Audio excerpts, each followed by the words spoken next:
మా latest videos కోసం మా ఈ తెలుగు న్యూస్ ఛానల్ సబ్స్క్రైబ్ చేసి గంట సింబల్ యాక్టివేట్ చేసుకోండి. ఈరోజే శ్రీరామనవమి. రాత్రి 12 లోపు గ్యాస్ స్టవ్ కింద ఇది పెట్టండి. రాత్రికి రాత్రి కోట్లు వచ్చి పడతాయి. లక్ష్మీదేవి అనుగ్రహంతో వద్దన్నా ధనం వస్తూనే ఉంటుంది. శ్రీరామనవమి అంటే కేవలం ఆ సీతారాముల కళ్యాణం చూసి తరించడం మాత్రమే కాదు, మన ఇంట్లోని ప్రతికూల శక్తిని తరిమికొట్టి సాక్షాత్తు ఆ మహాలక్ష్మిని మన ఇంట్లోకి ఆహ్వానించి ఒక అద్భుతమైన సమయం. ముఖ్యంగా ఈరోజు రాత్రి 12 గంటలలోపు మీ వంటగదిలోని గ్యాస్ స్టవ్ కింద ఈ వస్తువును పెడితే చాలు, మీ జీవితంలో ఉన్న దరిద్రం పటాపంచలైపోయి మీరు కోటీశ్వరులు అయ్యే మార్గాలు సుగమమవుతాయి. సాధారణంగా మనం సంవత్సరంలో ఎన్నో పండుగలు జరుపుకుంటాం, ఎన్నో వ్రతాలు చేస్తాం. కానీ శ్రీరామనవమికి ఉన్న ప్రత్యేకత మరే రోజుకు ఉండదు. ఎందుకంటే ఈ రోజున సూర్యభగవానుడు తన పూర్తి తేజస్సుతో ఉంటాడు. ఆ అగ్నితత్వమే మన ఇంట్లోని గ్యాస్ పొయ్యిలో కూడా కొలువై ఉంటుంది. మీరు ఇప్పటి వరకు ఎన్నో ప్రయత్నాలు చేసి ఉండవచ్చు, ఎన్నో పూజలు చేసి ఉండవచ్చు, కానీ ఫలితం ఆశించిన స్థాయిలో రాకపోవచ్చు. అయితే ఈ శ్రీరామనవమి రాత్రి చేసే ఈ పరిహారం మాత్రం ఎంతో శక్తివంతమైనది. మన పురాణాలు, వాస్తుశాస్త్రాలు మరియు తాంత్రిక గ్రంథాలు కూడా ఈ సమయం యొక్క ప్రాముఖ్యతను నొక్కి చెబుతున్నాయి. ముఖ్యంగా ఈ రోజు రాత్రి మీ ఇంట్లోని వంటగదిని ఒక దేవాలయంలా భావించి అక్కడ ఉండే గ్యాస్ స్టవ్ కింద ఇది పెడితే చాలు, మరుసటి రోజు నుండే మీ ఇంట్లో ధన ప్రవాహం మొదలవుతుంది. మరి ఇంతకీ ఈ శ్రీరామనవమి రోజు గ్యాస్ పొయ్యి కింద ఏం పెట్టాలి అనే విషయాన్ని ఇప్పుడు వీడియోలో వివరంగా తెలుసుకుందాం. ఫ్రెండ్స్, ఈ వీడియోని చివరి వరకు చూసే ప్రయత్నం చేయండి. అలాగే ఈ వీడియోకి ఒక లైక్ కొట్టి జై శ్రీరామ్ అని కామెంట్ చేయడం అస్సలు మరచిపోవద్దు. ఇక విషయంలోకి వస్తే, ఒక ఇల్లు దేవాలయం అయితే వంటగది ఆ దేవాలయానికి గర్భగుడి లాంటిది. అక్కడ ఉండే గ్యాస్ స్టవ్ కేవలం వంటకు మాత్రమే పరిమితం కాదు, అది అగ్నిదేవుడికి నిలయం. అగ్ని అంటేనే శుద్ధి చేసేది, పాపాలను హరించేది. అటువంటి అగ్నిస్థానం వద్ద ఈరోజు రాత్రి మీరు చేసే ఒక చిన్న పని మీ తలరాతను మార్చేస్తుంది. మనం ఒక్కసారి పాత రోజులను గుర్తు చేసుకుంటే, మన అమ్మమ్మలు, నానమ్మలు మట్టి పొయ్యిలను ఎంత భక్తితో పూజించేవారు మనకు తెలుసు. ఆ రోజుల్లో మట్టి పొయ్యి దగ్గర అపవిత్రంగా ఎవరూ వెళ్లేవారు కాదు. పొయ్యిని అలికి, ముగ్గులు వేసి, పసుపు కుంకుమలతో పూజించిన తర్వాతే వంట మొదలుపెట్టేవారు. అందుకే ఆ కాలంలో అనారోగ్యాలు తక్కువగా ఉండేవి, ఇంట్లో సిరి సంపదలు తులతూగేవి. కాలక్రమేణా మట్టి పొయ్యిలు పోయి గ్యాస్ స్టవ్లు వచ్చాయి. వస్తువు మారినా అందులో ఉండే అగ్ని మాత్రం మారలేదు. అందుకే మనం కూడా మన గ్యాస్ స్టవ్ను ఒక దైవంగా భావించాలి. కానీ ప్రస్తుత కాలంలో మనం చేస్తున్న కొన్ని పొరపాట్ల వల్ల మనమే దరిద్రాన్ని కొని తెచ్చుకుంటున్నాం. చాలామంది వంట అయిపోయాక స్టవ్ మీద ఎంగిలి పాత్రలను అలాగే వదిలేస్తారు. ఇది మహాపరాధం.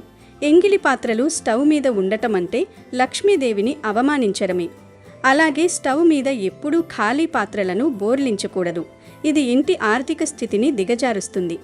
గ్యాస్ స్టవ్ ఎప్పుడూ తలతలా మెరుస్తూ ఉండాలి. జిడ్డుగా, మురికిగా ఉంటే అక్కడ దరిద్ర దేవత తిష్ట వేసుకుని కూర్చుంటుంది.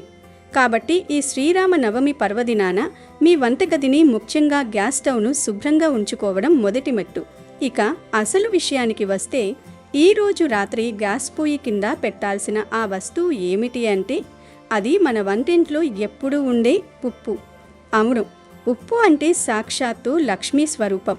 సముద్రం నుండి పుట్టిన ఉప్పుకు లక్ష్మీదేవికి ఉన్నంతటి శక్తి ఉంటుంది. ఈ శ్రీరామనవమికి ఉప్పుతో చేసే పరిహారం అత్యంత వేగంగా ఫలితాన్నిస్తుంది.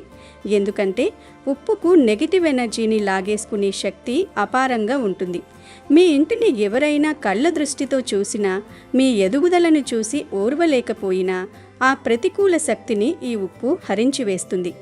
ఈ పరిహారం కోసం మీరు ముందుగా ఒక చిన్న స్టీల్ ప్లేట్ లేదా వీలైతే రాగి, ఇత్తడి ప్లేట్ తీసుకోవాలి. ఆ ప్లేట్ను శుభ్రంగా కడిగి తడి లేకుండా తొడవండి. ఇప్పుడు ఆ ప్లేట్లో నిండుగా ఉప్పును పోయండి. వీలైతే కల్లు ఉప్పు అంటే రాళ్ల ఉప్పు వాడండి, ఎందుకంటే దానికి శక్తి ఎక్కువ. ఆ ఉప్పు పైన 5 ఎండుమిరపకాయలను ఉంచండి. ఈ ఎండుమిరపకాయలు మీ ఇంటి మీద ఉన్న దిష్టిని, దోషాలను తొలగిస్తాయి. ఆ తర్వాత ఆ ఉప్పుపై 1 స్పూన్ ఆవాలు చల్లండి. ఆవాలు విజయానికి సంకేతం. ఇవి మీ శత్రువుల నుండి మీకు రక్షణ కల్పిస్తాయి. అనంతరం ఆ ఉప్పు మధ్యలో ఒక 5 రూపాయల నాణాన్ని ఉంచండి. ఈ నాణం ధన ఆకర్షణకు అయస్కాంతంలా పనిచేస్తుంది. దీనిపై చిటికెడు పసుపును చల్లండి. పసుపు మంగళకరమైనది. అది మీ వంటగదిలోని వాతావరణాన్ని పవిత్రం చేస్తుంది. వీటన్నింటిపై కొద్దిగా పంచదారను కూడా చల్లండి. పంచదార తీపిదనానికి, సంపదనిచ్చే శుక్రగ్రహానికి చిహ్నం. చీకటి పడిన తర్వాత ఎప్పుడైనా ఈ పరిహారం చేసుకోవచ్చు. రాత్రి 12 లోపు ఎప్పుడైనా చేసుకోవచ్చు. ఇలా సిద్ధం చేసుకున్న ప్లేట్ను మీ గ్యాస్ స్టవ్ కింద పెట్టాలి. పెట్టే ముందు ఆ ప్రదేశాన్ని శుభ్రంగా తుడిచి అక్కడ బియ్యం పిండితో చిన్న ముగ్గు వేయండి. ఆ ముగ్గు పైన ఈ ప్లేట్ను అమర్చండి. ఇది పెట్టేటప్పుడు మీ మనసులో ఉన్న కోరికను బలంగా చెప్పుకోవాలి. ఓ శ్రీరామచంద్ర, ఓ మహాలక్ష్మీ మాత, మా ఇంట్లో ఉన్న దరిద్రం పోవాలి, అప్పుల బాధలు తొలగిపోవాలి, మాకు ఐశ్వర్యం కలగాలి అని మనస్ఫూర్తిగా ప్రార్థించండి. శ్రీరామనవమి రోజున అగ్నిదేవుడి సాక్ష్యంగా చేసే ఈ ప్రార్థన తప్పక ఫలిస్తుంది. ఆ ప్లేట్ను అక్కడ పెట్టిన తర్వాత 2 రోజుల వరకు, అంటే 48 గంటల వరకు దానిని కదపకూడదు. ఆ 2 రోజులు మీరు వంట చేస్తున్నప్పుడు ఆ అగ్ని నుంచి వచ్చే వేడి, శక్తి ఈ ఉప్పును, మిగతా వస్తువులను శక్తివంతం చేస్తాయి. చాలామందికి ఒక అనుమానం రావచ్చు, కేవలం ఉప్పు పెడితే ధనవంతులైపోతారా అని. ఇక్కడ విషయం కేవలం వస్తువుల గురించి మాత్రమే కాదు, మీ సంకల్పం మరియు ఆ సమయంలో ఉండే గ్రహస్థితి గురించి. శ్రీరామనవమి వంటి పర్వదినాల్లో విశ్వంలో పాజిటివ్ ఎనర్జీ ఎక్కువగా ఉంటుంది. ఆ శక్తిని మనం ఈ వస్తువుల ద్వారా మన ఇంట్లోకి ఆకర్షిస్తున్నాం. ఉప్పు మన ఇంట్లోని నెగిటివ్ వైబ్రేషన్స్ని పీల్చుకుంటుంది. ఎండుమిర్చి దృష్టి దోషాలను హరిస్తుంది. ఆవాలు శత్రుబాధలను తొలగిస్తాయి. ఇవన్నీ కలిసి మీ ఇంటి చుట్టూ ఒక రక్షణ కవచాన్ని ఏర్పరుస్తాయి. ఈ పరిహారం వల్ల మీ ఇంట్లో ఉన్న ఆర్థిక ఇబ్బందులే కాకుండా కుటుంబ సభ్యుల మధ్య ఉన్న గొడవలు కూడా తగ్గిపోతాయి. భార్యాభర్తల మధ్య అనురాగం పెరుగుతుంది. ఉద్యోగం కోసం ఎదురు చూసే వారికి మంచి అవకాశాలు వస్తాయి. వ్యాపారంలో నష్టాలు పోయి లాభాల బాట పడతారు. ముఖ్యంగా ఎవరైతే దీర్ఘకాలికంగా అప్పుల బాధలతో సతమతమవుతున్నారో వారికి ఈ పరిహారం ఒక గొప్ప వరప్రసాదంలా మారుతుంది. ముఖ్యంగా గుర్తుంచుకోవాల్సిన విషయం ఏమిటంటే, ఈ పరిహారం చేసేటప్పుడు మనసు ప్రశాంతంగా ఉండాలి. కోపంతోనో, చిరాకుతోనో లేదా అపనమ్మకంతోనో చేస్తే ఫలితం ఉండదు. భక్తితో, పూర్తి విశ్వాసంతో చేయండి. అలాగే వంటగదిలో గ్యాస్ స్టవ్ పక్కన మందులు ఉంచడం, ఎంగిలి పాత్రలు పెట్టడం వంటి పనులను మానుకోండి. స్టవ్ కింద చెత్తబుట్టను అస్సలు ఉంచకూడదు. అగ్నిదేవుడు కొలువై ఉండే చోట మురికి ఉంటే లక్ష్మీదేవి అక్కడ నిలబడదు. కాబట్టి మీ వంటగదిని ఎంత శుభ్రంగా ఉంచుకుంటే మీ ఇంటి ఆర్థిక స్థితి అంత బాగుంటుంది. ఈ శ్రీరామనవమి రోజున మీరు చేసే ఈ చిన్న పని మీ జీవితాన్నే మార్చేస్తుంది. 48 గంటల తర్వాత ఆ ప్లేట్లోని కాయిన్ను మాత్రం తీసి మీ బీరువాలో పెట్టుకోండి. మిగతా వస్తువులను ఎవరూ తొక్కని చోట లేదా చెట్ల పొదల్లో పారవేయండి. ఈ విధంగా చేయడం వల్ల మీ ఇంట్లోని దరిద్రం పోయి శ్రీరాముని అనుగ్రహంతో, మహాలక్ష్మి కటాక్షంతో మీరు అష్టైశ్వర్యాలు పొందుతారు. ఇది నిమ్న స్థాయి నుండి ఉన్నత స్థాయికి ఎదిగే ఒక గొప్ప రాజయోగ పరిహారం. అందుకే ఈ అవకాశాన్ని అస్సలు వదులుకోవద్దు. ఈరోజే నమ్మకంతో ప్రయత్నించి చూడండి. శ్రీరామనవమి అంటే కేవలం ఒక పండుగ మాత్రమే కాదు, అది ఒక శక్తివంతమైన కాలచక్రం. ఆ రోజున మన చుట్టూ ఉన్న ప్రకృతిలో కూడా ఎంతో మార్పు వస్తుంది. గాలిలో ఒక పవిత్రత ఉంటుంది. అటువంటి సమయంలో మనం చేసే ఏ చిన్న కార్యమైనా అది అనంతమైన ఫలితాలనిస్తుంది.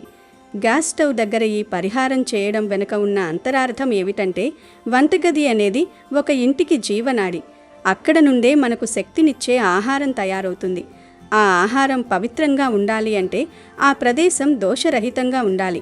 మనం పెట్టే ఈ ఉప్పు, మిర్చి, ఆవాలు ఆ ప్రదేశంలోని దోషాలను పూర్తిగా తొలగించి అక్కడ ఒక పాజిటివ్ ఎనర్జీ సెంటర్ను సృష్టిస్తాయి. దీనివల్ల మనం వండే ఆహారం కూడా అమృతంలా మారుతుంది. అది తిన్నవారికి ఆరోగ్యం మరియు మంచి ఆలోచనలు కలుగుతాయి. ఎప్పుడైతే ఇంట్లో అందరూ ఆరోగ్యంగా, ప్రశాంతంగా ఉంటారో అప్పుడు లక్ష్మీదేవి ఆ ఇంట్లో శాశ్వతంగా నివాసం ఉంటుంది. ధనం అనేది కేవలం సంపాదించడం వల్ల మాత్రమే రాదు. అది ఇంట్లో నిలవాలి అంటే దైవబలం మరియు వాస్తుబలం కూడా తోడవ్వాలి. ఈ పరిహారం ఆ రెండింటినీ మీకు అందిస్తుంది. శ్రీరామనవమి రాత్రి మీరు ఈ ప్లేట్ను గ్యాస్ స్టవ్ కింద పెట్టినప్పుడు ఆ రాత్రంతా అక్కడ ఒక అద్భుతమైన మార్పు జరుగుతుంది. మీరు పడుకున్నా సరే ఆ ఉప్పు తన పని తాను చేసుకుంటూ పోతుంది. అది మీ ఇంట్లోని ప్రతి మూల నుండి నెగిటివ్ ఎనర్జీని తనలోకి లాగేసుకుంటుంది. మరుసటి రోజు ఉదయం మీరు లేవగానే మీకే ఒక రకమైన ప్రశాంతత అనిపిస్తుంది. మనసు తేలికగా ఉంటుంది. ఏదో తెలియని ఉత్సాహం మీలో మొదలవుతుంది. ఇదంతా ఆ పరిహారం యొక్క ప్రభావమే. గతంలో ఎంతోమంది ఈ విధమైన పరిహారాలు చేసి అద్భుతమైన ఫలితాలను పొందారు. అయితే ముఖ్యమైనదేమిటంటే ఈ పరిహారం గురించి ఎవరికీ గొప్పగా చెప్పుకోకూడదు. రహస్యంగా చేసినప్పుడే దీని శక్తి పెరుగుతుంది. మీ ఇంట్లో వారితో కలిసి చేసుకుంటే ఇంకా మంచిది. కాబట్టి ఈ రాత్రి 12 గంటల లోపు తప్పకుండా ఈ పనిని పూర్తి చేయండి. మీ జీవితం రాత్రికి రాత్రే మారిపోవడం మీరు గమనిస్తారు. లక్ష్మీదేవికి పసుపు మరియు ఉప్పు అంటే ఎంత ఇష్టమో మనకు తెలుసు. ఆ ఉప్పుతో మీరు చేసే ఈ చిన్న సేవకు ఆమె ప్రసన్నురాలు అవుతుంది. మీ ఇంట్లో ఎప్పుడూ ధనానికి లోటు రాకుండా, అప్పుల బాధలు లేకుండా, సుఖ సంతోషాలతో జీవించే భాగ్యం కలుగుతుంది. మళ్ళీ వచ్చే ఏడాది శ్రీరామనవమి వరకు మీరు ఆర్థికంగా ఒక ఉన్నత స్థితికి చేరుకుంటారు. గనుక తప్పనిసరిగా ఈరోజు గ్యాస్ పొయ్యి కింద ఈ ప్లేట్ను పెట్టి శుభ ఫలితాలను పొందండి. అయోధ్యను పాలించే రఘువంశరాజు దశరథుడికి సంతానం లేకపోవటంతో రాజగురువు అయిన వశిష్ఠ మహర్షి సూచనతో పుత్ర కామేష్టి యాగం నిర్వహించారు. యాగానికి ప్రసన్నమైన దేవతలు ఓ పాయస పాత్రను దశరథుడికి ప్రసాదించారు. ఆ పాత్రలోని పాయసాన్ని 3 భాగాలు చేసిన దశరథుడు తన భార్యలైన ముగ్గురికి కౌసల్య, సుమిత్ర, కైకేయులకు అందజేశాడు. ఓ శుభముహూర్తాన ముగ్గురు రాణులు కూడా గర్భం దాల్చగా చైత్రశుద్ధ నవమి నాడు శ్రీరామ, లక్ష్మణ, భరత, శత్రుఘ్నులకు వారు జన్మనిచ్చారు. శ్రీ మహావిష్ణువు దశావతారాల్లో 7వది రామావతారం. శ్రీరాముడు పెరిగి పెద్దవాడై శివధనుస్సును విడిచి సీతను కళ్యాణం చేసుకున్నాడు. ఆ శివధనుస్సుకు సంబంధించిన కథను ఇప్పుడు మనం విందాము. శివుడు త్రిపుర సుందరుడిని సంహరించటం కోసం శివధనుస్సును సృష్టించాడు. శ్రీ మహావిష్ణువు దగ్గర విష్ణు ధనస్సు ఉంది. బ్రహ్మదేవుడికి ఒక సందర్భంలో విష్ణువుకి శివుడికి మధ్య యుద్ధం జరిగితే ఎలా ఉంటుందో తెలుసుకోవాలని భావించి సృష్టికర్త అయిన బ్రహ్మ ఇద్దరి మధ్య యుద్ధం జరిగేలాగా చేశాడు. అప్పుడు శివుడు పినాకం అనే శివధనుస్సుతో, విష్ణువు సారంగం అనే విష్ణు ధనస్సుతో యుద్ధంలోనికి దిగారు. ఇద్దరి మధ్య ఘోర యుద్ధాన్ని జరుగుతూ ఉండగా లోకాలన్నీ కూడా అతలాకుతలం అవుతూ ఉండగా సమస్త దేవతలు భయపడి బ్రహ్మ దగ్గరకు వెళ్ళగా అప్పుడు బ్రహ్మదేవుడు సమస్త దేవతలు అందరూ కలిసి శివుడిని, విష్ణువును శాంతించమని ప్రార్థించగా వారు ఆ యుద్ధాన్ని ఆపివేశారు. ఆ తరువాత శివుడు తన ధనస్సు అయిన పినాకిని శివభక్తుడైన ఒక రాజుకు ఇచ్చాడు. ఆ రాజు వంశానికి చెందినవాడే జనక మహారాజు. ఒకప్పుడు జనకుడు యజ్ఞం కోసం భూమి దున్నుతూ ఉండగా పాలులో నుండి ఒక ఆడ శిశువు పైకి వచ్చింది. ఆమెకు సీత అని పేరు పెట్టుకుని తన కుమార్తెలాగా పెంచుతూ వస్తూ ఉన్నాడు జనకుడు.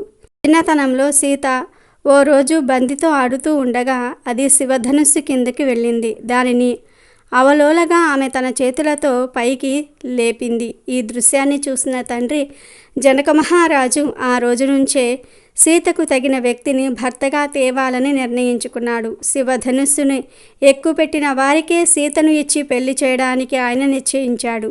ఆ సంగతి తెలిసి ఎందరో రాజకుమారులు స్వయంవరానికి వచ్చి ఆ ధనుబాణాన్ని ఎక్కుపెట్టలేకపోయారు. చివరికి ఓడిపోయిన రాజులంతా కూడా ఏకమై దండెత్తి వచ్చి 1 ఏడాది పాటు నగరాన్ని ముట్టడించారు. జనకుడు ఏమీ చేయడానికి శక్తి లేక దేవతలను ప్రార్థించాడు. వారు సేనలను పంపి నగరాన్ని ముట్టడించిన రాజకుమారులను పారద్రోలారు. తరువాత ఒకసారి విశ్వామిత్రుడు రామలక్ష్మణులను తీసుకుని జనకుడి దగ్గరికి వస్తాడు. జనకుడు వారిని యజ్ఞశాలకు పిలుస్తాడు. అప్పుడు జనకుడు తన వద్ద ఉండే శివధనుస్సును గురించి విశ్వామిత్రుడికి చెప్తాడు. ఆ ధనుస్సును రాముడికి చూపించమంటాడు విశ్వామిత్రుడు. దాన్ని తీసుకురావడానికి జనకుడు మనుషులను నగరంలోనికి పంపాడు. 8 చక్రాలు గల ఇనుప పెట్టెలో ఉండే ఆ శివధనుస్సును నగరం నుంచి యజ్ఞశాలకు తెస్తారు. అప్పుడు రాముడు దీన్ని ఎత్తడానికి, ఎక్కుపెట్టడానికి నాకు శక్తి ఉందేమో చూస్తాను అంటూ పెట్టె తెరిచి ధనుస్సును మధ్యభాగంలో పట్టుకొని పైకెత్తి అవలీలగా తాడు తగిలించాడు. దానికి బాణం పెట్టడానికి ప్రయత్నించగా అది ఉరుములాంటి శబ్దంతో మధ్యకు విరిగిపోయింది. అప్పుడు జనకుడు పరమానందం చెంది సీతను శౌర్యవంతుడికే ఇవ్వాలని అనుకున్నాను. ఇప్పటికి నా ఆశ నెరవేరినది. ఈ కుర్రవాడు సీతకు అర్హుడు. వీరిద్దరి వివాహ విషయం ఇప్పుడే అయోధ్యకు కబురు చేస్తాను అన్నాడు. జనకుడి దూతలు 3 రోజులు ప్రయాణం చేసి 4వ రోజు ఉదయానికి అయోధ్య చేరి దశరథుడితో శివ ధనుర్భంగం వృద్ధాంతం చెప్పి సీతారాముల వివాహానికి తరలిరమ్మని కోరారు. దశరథుడు ఆ వార్త విని ఎంతగానో సంతోషించి మంత్రులతో సంప్రదించి జనక మహారాజుతో సంబంధం ఉచితమని తెలుసుకున్నాడు. తర్వాత జనకుడు దశరథుడు కలుసుకుంటారు. జనకుడి వెంట ఆయన తమ్ముడు కుశధ్వజుడు కూడా ఉన్నాడు. దశరథుడి తరపున వశిష్ఠుడు జనకుడికి దశరథుడి వంశావళి గురించి అంతా సక్రమంగా చెప్తాడు. తర్వాత జనకుడు తన వంశావళిని తానే దశరథుడికి చెప్తాడు. 2 గొప్ప వంశాలు విజయం పొందగలిగినవి అని నిర్ణయించుకుంటారు. జనక మహారాజుకు సీత కాక ఊర్మిళ అనే కుమార్తె ఉన్నది. ఆయన తమ్ముడు కుశధ్వజుడికి మాండవి, కృతకీర్తి అని 2 కూతుళ్ళు ఉన్నారు. సీతారాముల వివాహ ముహూర్తానికే లక్ష్మణుడికి ఊర్మిళను, భరతుడికి మాండవిని, శత్రుఘ్నుడికి శృతకీర్తిని ఇచ్చి వివాహం చేస్తే బాగుంటుందని జనకుడు సూచించాడు. దానికి దశరథుడు కూడా ఒప్పుకుంటాడు. ఉత్తర పాల్గొని నక్షత్రంలో ముహూర్తం నిశ్చయమయ్యింది. పెళ్లికి ముందే దశరథుడు 4 లక్షల గోవులను దానం చేశాడు. ఆ రోజునే భరతుని మేనమామ కూడా మిథిలకు వచ్చాడు. అగ్నిసాక్షిగా 4 వివాహాలు జరిగాయి. దశరథుని కొడుకులు 4 తమ భార్యను వెంటబెట్టుకుని విడిదికి వచ్చేశారు. పెళ్లి కాగానే విశ్వామిత్రుడు తన దారిన తాను హిమాలయాలకు వెళ్ళిపోయాడు. ఇలా రాముడు శివధనుస్సును ఎక్కుపెట్టి వీరిచి సీతాదేవిని పెళ్లి చేసుకుంటాడు. ఈ సీతారాముల కళ్యాణం కూడా చైత్రశుద్ధ నవమి రోజే జరిగింది. ఇది ఇలా ఉంటే విష్ణువు తన ధనస్సు అయిన సారంగంను బూచికుడు అనే ఒక మహర్షికి ఇచ్చాడు. బూచిక మహర్షి మనవడే పరశురాముడు. క్షత్రియులను అంతం చెయ్యాలని భావించిన పరశురాముడు శివధనుసును విడిచినందుకు ఆగ్రహానికి గురై శ్రీరాముడి దగ్గరికి రాగా శ్రీరాముడు సాక్షాత్తు శ్రీ మహావిష్ణువే అని గ్రహించి తన దగ్గర ఉన్న విష్ణు ధనుస్సును శ్రీరాముడికి ఇచ్చాడు. పరశురాముడు ఇచ్చిన విష్ణు ధనస్సుతో శ్రీరాముడు రావణుడిని సంహరించి తన అవతారం చాలించే సమయంలో వరుణదేవుడికి ఆ ధనుస్సుని ఇచ్చాడు. అంటే శివధనుస్సుని శ్రీరాముడు ఎక్కుపెట్టి విడిచి సీతాదేవిని పెళ్లి చేసుకున్నాడు. విష్ణువుకు సంబంధించిన ధనుస్సుతో శ్రీరాముడు రావణుని సంహరించి ఆ తర్వాత ఆ ధనుస్సును వరుణదేవుడికి ఇచ్చాడు. ఆ తర్వాత శ్రీకృష్ణుడు ఖాండవ వన దహనం సమయంలో ఆ ధనుస్సును ఉపయోగించాడు. ఇక కలియుగం ఆరంభంలో శ్రీకృష్ణుడు తన దగ్గర ఉన్న ఆ ధనుస్సును సముద్రంలో పడవేయగా అది మళ్ళీ వరుణదేవుడి దగ్గరికి చేరుకుంటుంది. ఈ విధంగా సృష్టికర్త అయిన బ్రహ్మదేవుడి వలన శివుడికి విష్ణువుకు మధ్య యుద్ధం జరగగా వారి ధనుస్సులు ఆ తరువాత పరశురాముడు, శ్రీరాముడు, శ్రీకృష్ణుడు ఉపయోగించగా చివరకు వరుణదేవుడి దగ్గరికి చేరిందని పురాణ వచనం. అమెజాన్లో బెస్ట్ డిస్కౌంట్స్ కోసం వీడియో డిస్క్రిప్షన్లో లింకు ఉంది, చూడండి. అలాగే మా టెలిగ్రామ్ ఛానల్ సబ్స్క్రైబ్ చేసుకోండి.